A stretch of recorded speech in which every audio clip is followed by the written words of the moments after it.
బడికి వెళ్తే. సరే వెళ్ళు.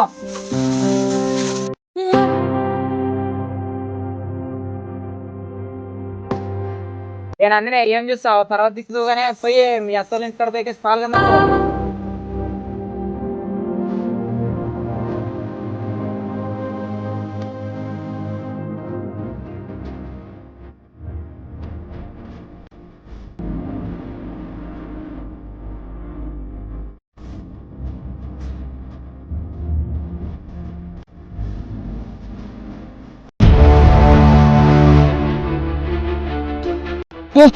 బడుకుపోతే ఒక బడుకో అని అంటారు ఆటను పండలే.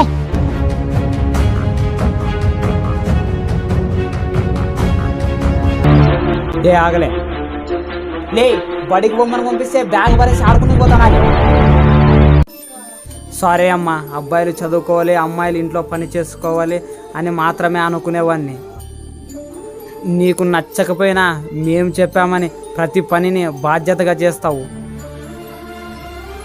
అదే నీకు నచ్చే చదువుని చదివే స్వేచ్ఛనిస్తే ఇంకెంత బాధ్యతగా ఉంటావో అర్థమైంది.